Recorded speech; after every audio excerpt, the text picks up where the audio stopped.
Well, hello there. I'm still here. My channel is still here.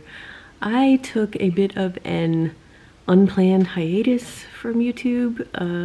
I think my last video was sometime in August. I didn't really mean to. Every week I was like, I had a couple weeks in a row of looking at the camera and thinking, I just don't feel like it right now. And it wasn't quite burnout, but I could tell that if I tried to force it, it would turn into maybe burnout. I definitely did not intend to go until October without making a new video, but here we are. So a lot has happened since then. The most exciting news of which is that I am going on submission this week or next week at the very latest. This week I will at the very least see a submission list, so more on that in a minute. It's Monday, and part of the reason I think I was struggling to create videos is because there's been so many good publishing industry topics I want to discuss, but they would require me really sitting down and like scripting those kinds of videos, which I love doing, but I honestly just don't have the time with my workload right now. And I realized if I want to get back to making videos, I need to just start doing these vlogs and updating you guys, and maybe some off-the-cuff thoughts on things like that publisher's weekly newsletter about AI, which was something. And yeah, so I'm just gonna try vlogging again this week, try to get back into it. It's, like I said, it's Monday, so today is a book packager day, and we have a meeting in like 5 minutes, just like a foreign rights team update kind of thing. So after that, I will fill you guys in on what's been going on. Okay, change of plans. The meeting got bumped by 30 minutes, so I can just fill you guys in now. I think in my last vlog, where I was, I'm trying to think of where all my projects were. I was working on Rebel Girls, right?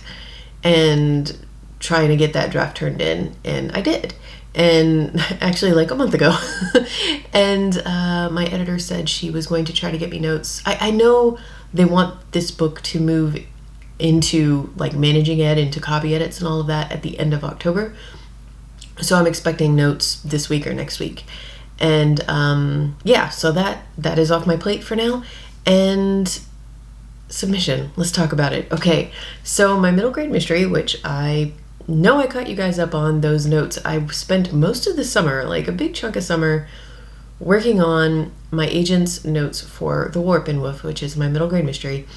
The biggest thing that I had to do was move the inciting incident from chapter 5 to chapter 2, because it's a very short book. It's under 40,000 words, and the pacing was really good after that moment, after chapter 5, but it was very slow leading up to it. And that was like quite a lot of restructuring. So I finished that. I finished the revision. I turned that in also like a month ago. And last week I had a call with my agents, and they said this is pretty much ready. They sent me some very small like line edit type things, and I did them over the weekend, sent them some information they asked for to include in my submission packet. And yeah, this week I should see a submission list, and I will let you guys know when it happens, if I am officially on submission next week or if maybe it'll be next Monday, I'm not sure. But either way, I'm just trying, and I thought about this a lot over the weekend. I'm really trying to like enjoy this feeling of success, because this is something that I know I've talked about over the years on this channel. Something that really got in my way, that I allowed to get in my way over my decade of being in this industry, is allowing the industry to define success for me. And because those definitions were so pie in the sky, frankly, and I never hit any of them, I felt like I was never successful. Obviously, the truth is you get to define what success is to you. And if you are in the business of publishing, whether it's self-publishing or traditional, I highly encourage you to set those definitions firmly and make sure you're telling yourself when you hit them, this is success. Because if you are allowing, I'm going to throw out the most common things out there, hitting the New York Times bestseller list, something which is wildly outside of your control. If you're letting things like that, or winning awards, being nominated for awards, again, out of your control. If you're letting that be your definition of success, you're completely relinquishing control of your feeling about success. So, all of that is to say, I really spent a lot of time this weekend just thinking about and enjoying the fact that I have not had a book of my own, like something that I wrote, my own original idea, wrote it from scratch, had beta readers give me feedback, revised it, sent it to an agent, actually queried an agent this time around, revised based on their feedback, and actually put it on submission. That has not happened since 2016. That was when I started to flounder. I wrote a few books. I worked on one book that I didn't finish. I worked on another book that I did finish, but I rushed the heck out of it, and then the pandemic hit, and I kind of put all of that on hold, and then my agent told me she was retiring, and it's pretty hilarious to think back in those days, because I remember making that video when I very first found out she was retiring, and my thought was, it was in the spring, and I was like, oh, well, that means this fall, this book I'm working on, I'm going to be querying it, and I'm going to document my querying journey. No, that did not happen. I ended up having like a massive kind of burnout and hit a wall, and then I spent a lot of time working on an adult mystery novel, which I have zero regrets about. I hope I still do something with that book one day. I think there's a lot of there's something there. It's not nothing, but it's also nowhere near ready to try to sell or put out into the world in any shape or form. And I worked on it for so long that I did kind of lose interest temporarily. That is a kind of project on the back burner for me. And I'm not calling it wasted time, but I did spend a lot of time on it. So, I mean, yeah, here it is, like 2023, fall, and I'm finally getting something out on submission. And I'm really just trying to, because that is success. I need to define that as success, regardless of what happens with this book. So, yeah, I'm feeling very overall good about it. I think it's a really great premise. It's the concept of it is related closely enough to my Scholastic books, particularly My Outer Half, which has actually done really well in clubs and fairs. Like, I actually have some really good sales numbers for once, and so I feel like that's a nice little bit of momentum push. I don't know, that will help me on submission. But I also know realistically that things are just really, really tough right now in publishing in general, and I'm going to say especially for middle grade, because Barnes & Noble's decision to essentially not stock middle grade hardcovers has made publishers and editors' jobs extremely difficult when it comes to deciding what they're going to acquire, because they have to think about, how is this book going to sell? And if Barnes & Noble isn't going to stock it as a hardcover, do we just make a paperback offer? And is that going to be worth it? And I'm sure it's a lot more complicated even than that. So I am prepared to be in this for the long haul. I am definitely prepared for passes and rejections. And that's why I'm kind of sitting in this feeling of success. I think it's really important to do that. I encourage you to do that too. Speaking of, yesterday, on a nice, lovely Sunday fall afternoon, I had a wonderful, quiet morning. I spent 2 solid hours, and please tell me if you've ever heard anything nerdier. I spent 2 hours in my planner planning the month of October for work. And I do a lot of planning. I like to schedule my days and everything. But this time, with that whole idea of defining success in my head, I went about it a little differently, and I want to share what I did, because I woke up this morning feeling so good about my work week, and I think it was because of the work I did yesterday. So what I did was I wrote down all of the projects that I currently have that I'm actively working on. So with my book packager job, I have a front burner project, the thing that I'm developing that's like currently getting the most of my time. I have a back burner project where there are things going on that I'm involved in, but it's kind of like off my plate for now. So those 2 projects. And then I have my current ghostwriting client. We are finishing up the outline. So the first half of this month is going to be finishing the outline, and the second half of this month is going to be starting the draft. Then there's my book coach client, the one who got a deal earlier in August. I did vlog about that.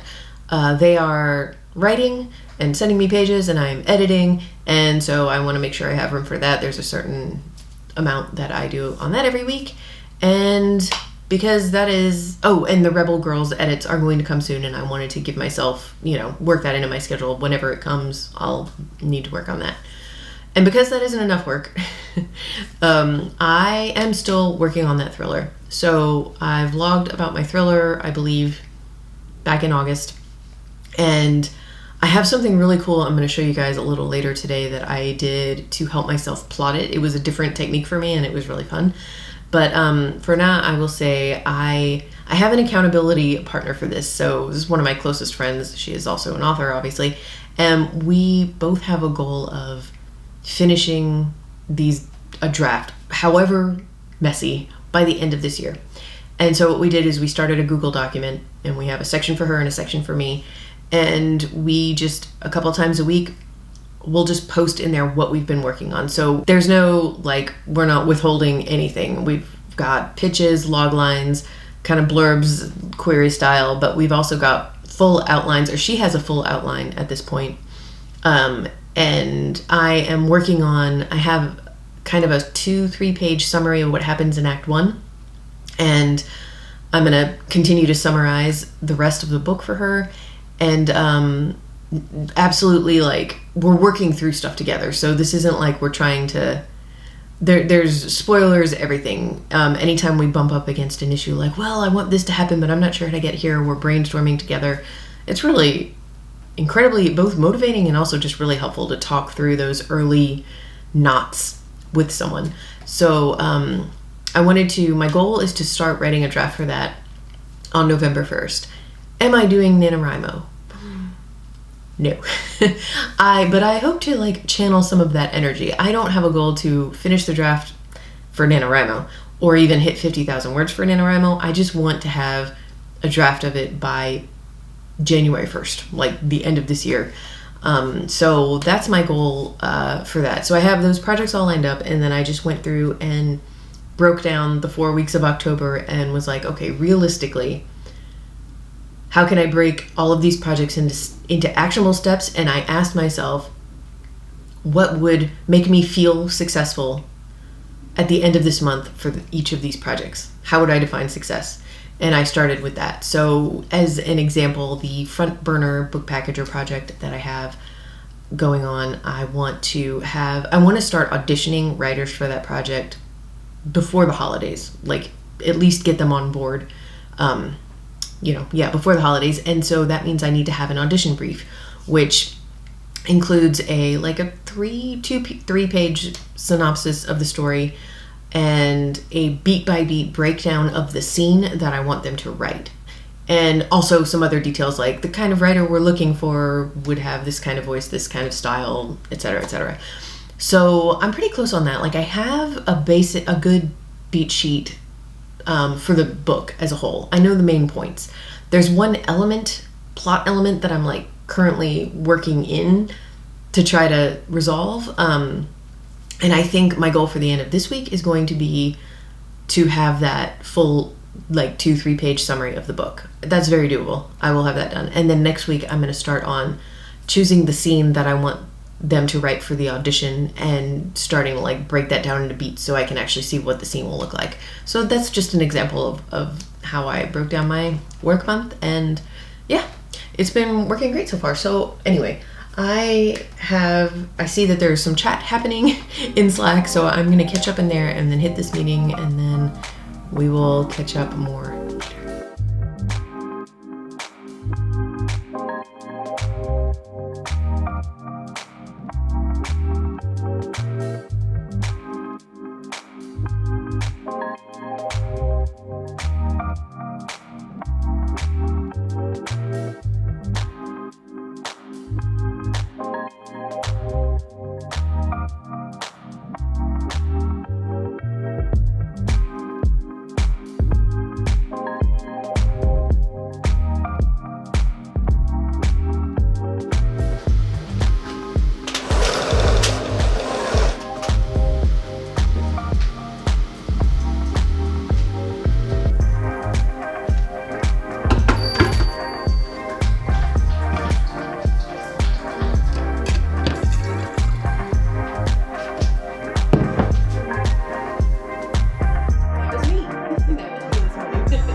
Alright, it is now Wednesday and we are doing a live stream. I did not vlog at all yesterday, just got caught up in some client work and didn't even think about it.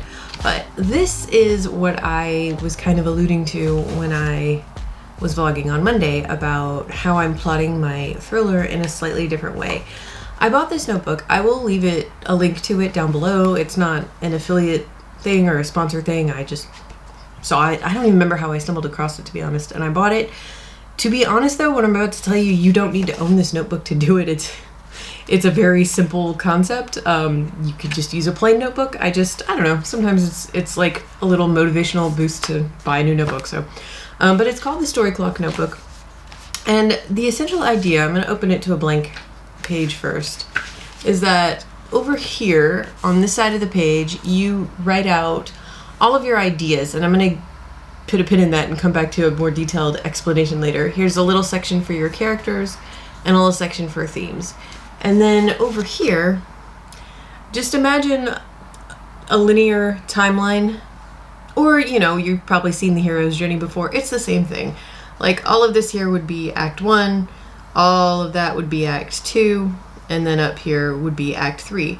And you can kind of see like the little clock points, and you can guess around where things like your catalyst would be, where Act 2 starts. Obviously your midpoint would be down here, etc. And you take your ideas and you start filling them in. Now here is something that I can't even remember if this is something that the creators of this notebook talked about, or if it's something I came to on my own. But this space for ideas is not meant for like writing all of the backstory and intricate details of your world. That's just not enough space. At least it's not for me. And so what I did instead is I have a document. I mentioned before that I was doing this with a accountability partner, and we're sharing things. I have like a lot of thoughts on this in a document already. What I use this for is just like, you know how sometimes you can see a scene, you know it's going to happen somewhere in your book, but you don't know where it's supposed to go yet? I'll give you a quick example. I knew for this thriller that there was going to be a scene where the main character was visiting a grave of a certain person, and as she was sitting there paying her respects, a text pops up on her phone from the person whose grave she is sitting at. And this is key, she was not surprised, but the reader needs to be surprised. And in my head, I know what all of this means. I just don't know, like, plot-wise where the beat goes yet. So that's the kind of things I was writing over here. And as you can see, I had some fun. It is a giant mess. I have just a bunch of scenes barfed out here, and my character and theme ideas. And then you just start going through and putting where you think they might go in the circle. And the last step, which I haven't really done yet, is you can just kind of trace, like, oh, this happens here, maybe I can seed it over here, or this happens here, I need to remember to wrap it up over here, and things like that. I only have 20 seconds left of this sprint, so I'm going to end it there, but yeah, I had a lot of fun plotting this way, and more about what I'm going to try to do next after we finish chatting on the live stream.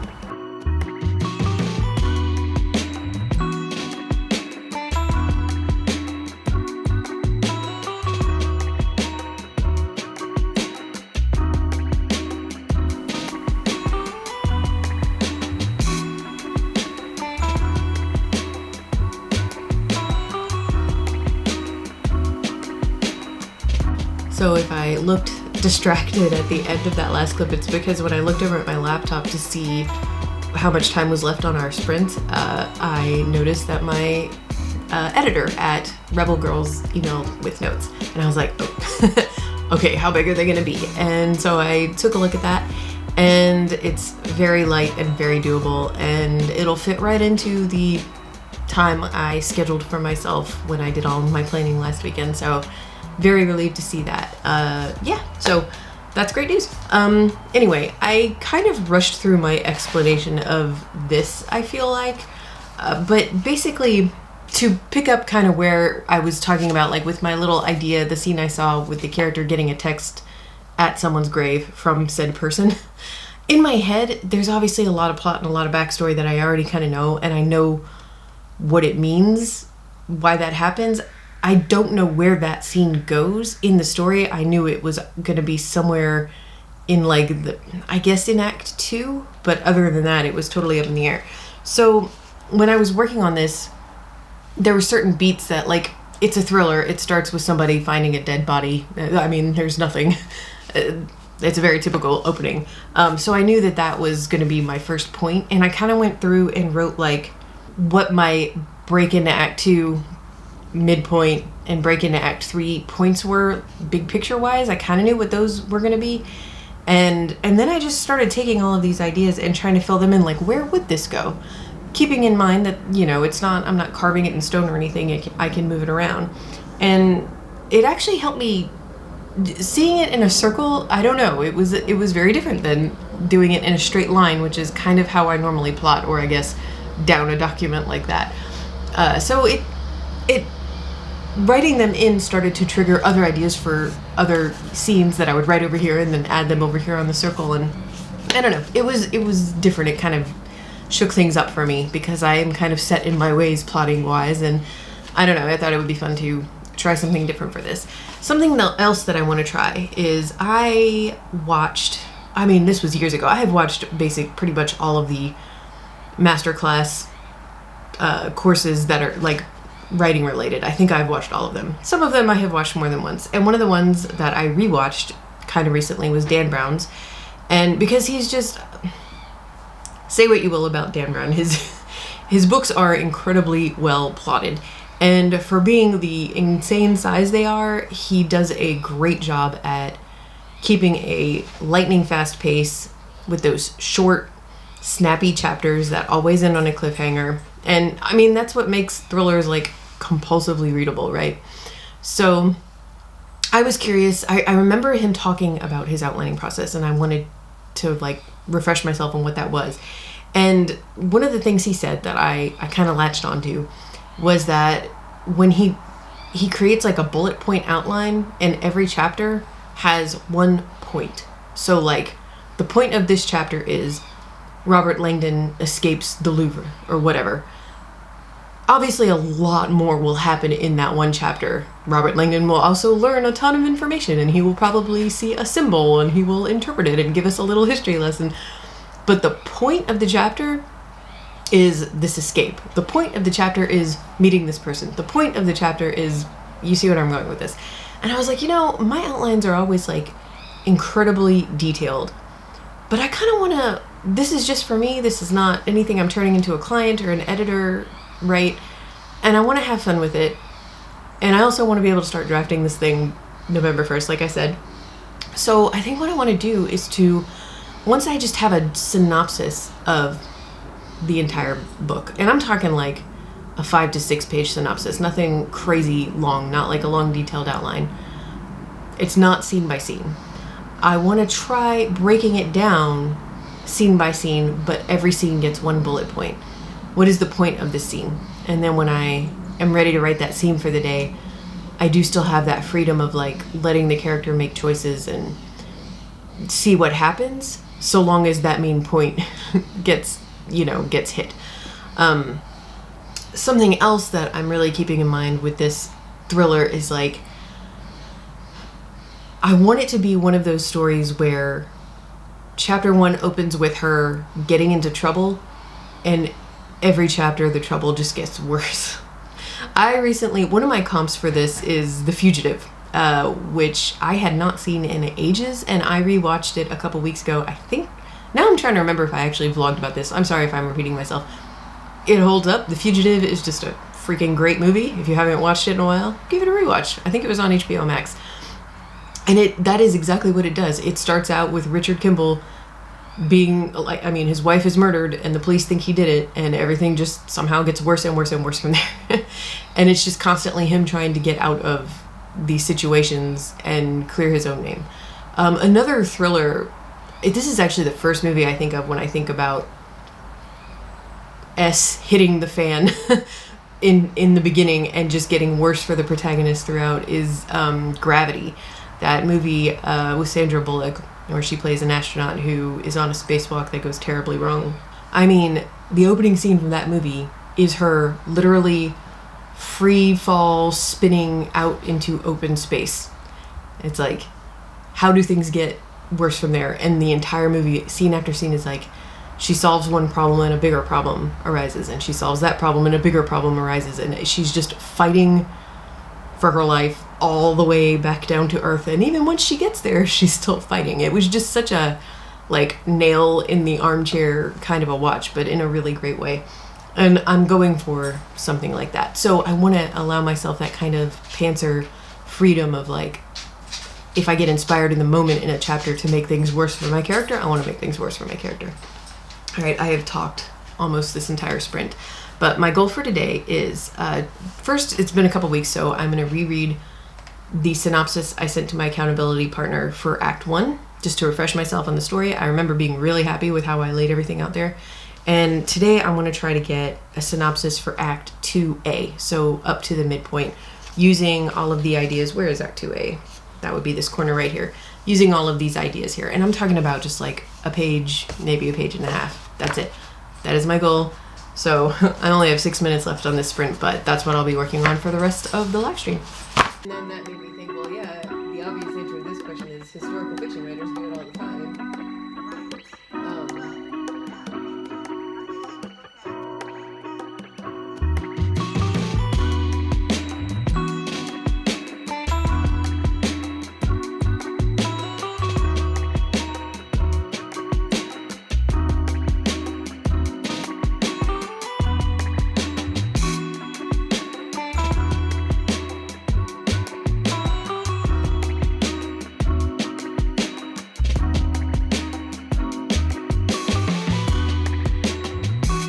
All right, that last sprint in particular was more productive for me. I have a summary of Act 2A, but it's really short. It's like half a page, and it's very disjointed. Like, it's basically just the things I wrote in my little circle with slight elaboration, but absolutely no way of connecting them together. And yeah, so I still have some work to do to like expand it, but the skeleton is there, and I feel really good about that. So I think what I'm going to do is I want to spend the rest of the morning before lunch reading my clients' pages just to make sure I actually get that done today, and then I'm going to return to this document in the afternoon. But I think that's going to be it for my vlogging today. Tomorrow is going to be a book packager day. I will definitely vlog a little bit more and wrap things up, and also hopefully give you an update about submission. I don't know if I will see a sub list before I put this vlog up on Friday, but I'm dragging this out because I hope that I will and that I can share that. So I will see you guys tomorrow.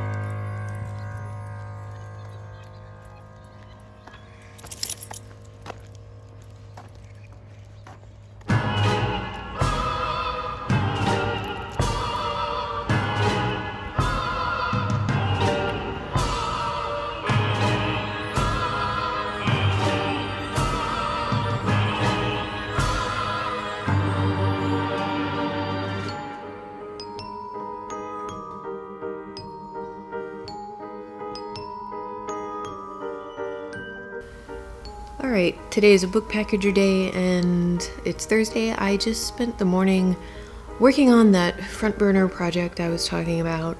The thing I'm trying to work through right now is like I have the beats laid out, but now that I'm starting to think about the scene that I will want writers to write for auditioning, sometimes that's the first chapter, but not always. It just, I don't know how to say this.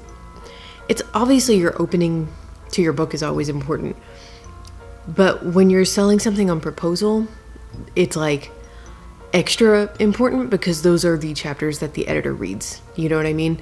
And now that I kind of like have the general beats there, I'm looking at them and I'm like really fixating on the first chapter and really chapters 2 and 3 as well. Like, how can I pack as much good stuff in there as I can without overpacking it, if that makes sense.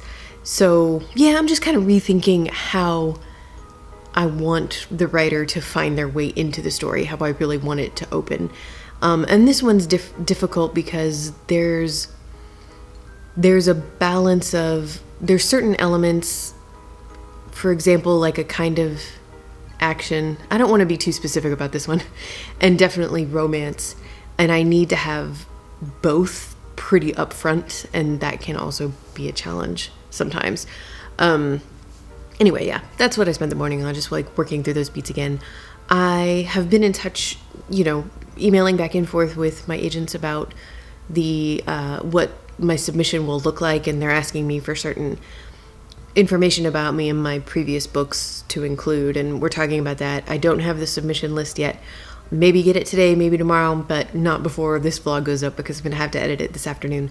So by next week, though, at the latest, I will be on submission with this, and yeah, I'm just very curious to see what happens. I will also say this. I've really enjoyed this work week, and I think a lot of it was due to that mindset I was in when I did my planning on Sunday of getting really specific with what does success look like at the end of October for me with each of these projects, and making it like a concrete thing, and then going from there to break down every week, and from there every day what I'm going to do to get there. So I highly recommend you try it. Define success for yourself, because especially if you're like an aspiring writer, if you're still trying to find an agent, if you're still trying to get a book deal, those are such huge goals that take so many more smaller goals to get to, and so much of it is out of your control. Just because you haven't found an agent yet doesn't mean you didn't write a great book. Just because you haven't gotten a book deal yet doesn't mean you didn't write a great book. You have to define some success for yourself so you can feel that feeling, because when we lose motivation, when we get to a place of burnout, I think for me at least, a lot of it is because I allowed an industry that is really great in some ways and really problematic in other ways to define success for me. And I don't think that's the way to go. So what does success look like for you in October? Let me know in the comments down below. And I will be back next week with another vlog, and we will start talking about how submission is going. All right, we'll talk to you guys next week.